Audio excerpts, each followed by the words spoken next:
Freedom is never voluntarily given by the oppressor. It must be demanded by the oppressed. Martin Luther King, Jr. strides towards freedom.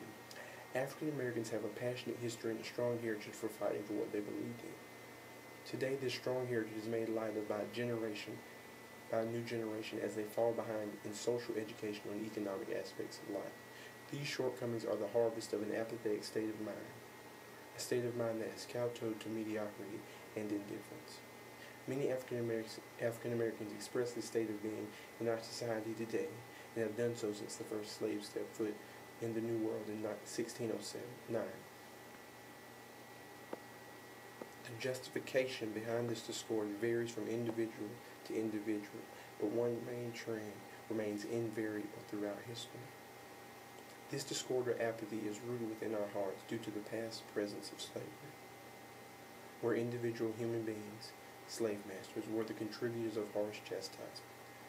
The actions of these slave masters are placed on the back of a white race that was not in attendance during these occurrences. As African Americans, we must stop holding a race solely accountable for our problems and continue to be self-sufficient and strong in the midst of devastation. We must no longer settle for mediocrity and we must fight for our dreams and our future. On December 16, 1865, the 13th Amendment was signed, marking the end of slavery. This was the single most important event in African American history, second only to the signing of the Emancipation Proclamation. Millions of slaves gained their freedom and a chance at a new life. Along with this freedom came false hope or tainted inequality. This false hope was seen well when the United States government promised former slaves or reparations or 40 acres and a mule. The intentions of this government program were to provide recompense to former slaves after the Civil War, but this would come to an end with Abraham Lincoln's assassination and when Andrew Johnson would become his successor. Johnson would cancel this program and veto many like it. This is one of the many false promises that placed a seed of distrust in the heart of African Americans. The fruits of these corrupt seeds are seen well in our society today. In today's America, when programs are provided by the government, the black race is skeptical because of its past instability. Oppression in African American society has been extremely evident throughout our nation. This is the same form of oppression that Dr. Martin Luther King Jr. died trying to diminish.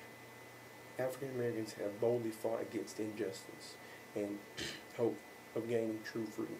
On February 1st, 1960, 4 African American students who attended North Carolina Agricultural and Technical University walked into a segregated lunch counter in Greensboro, North Carolina, and were denied service.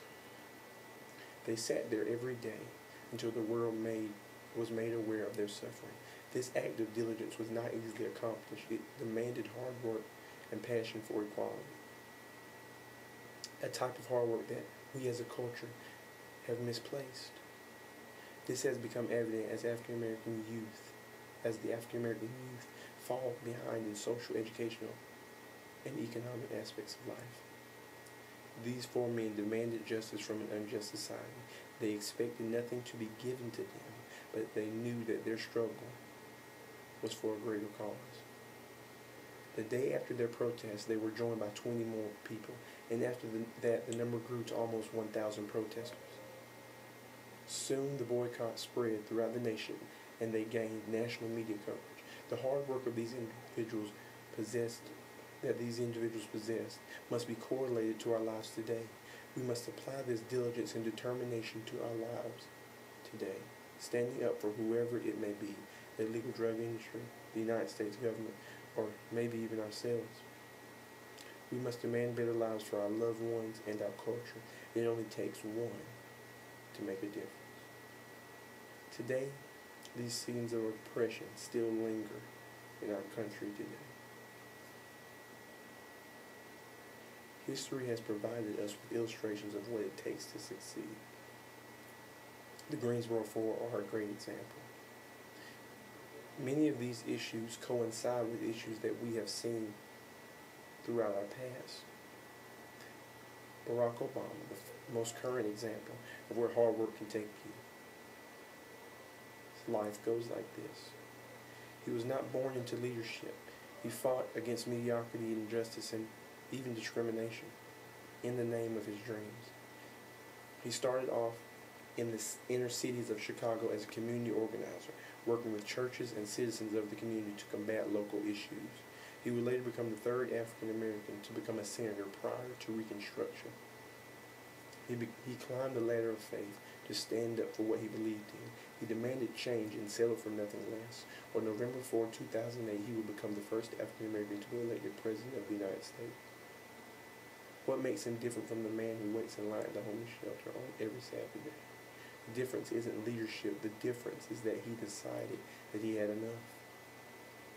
He took it upon himself to stand up for our nation, if not as a community organizer, then as the President of the United States.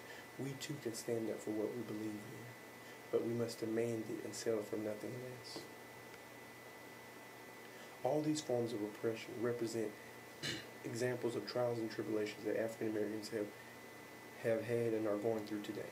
Even though we as African Americans are surrounded with struggles and mediocrity, we must continue to dream and believe.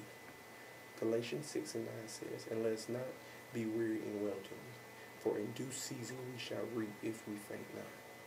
This tells us that while focusing on our goals, we may become discouraged or we may be even weak. But remember, joy comes in the morning. Our life's best potential is not far beyond mediocrity. If strife, injustice, and oppression reside in the valley, the future lies on the mountaintop. Now on the way, we may grow weary, but as our friend Frederick reminds us, if there is no struggle, there is no progress. The slippery slopes that we climb on the way to our destination are nothing more than hurdles of oppression. These hurdles should remind you that prosperity is within your grasp. Martin Luther King Jr. would go on to say that freedom is never voluntarily given by the oppressor, but it is demanded by the oppressed. We can no longer be held back by these hurdles of oppression. We must demand our freedom and endure the struggles within ourselves and society in order to gain a better life. Thank you.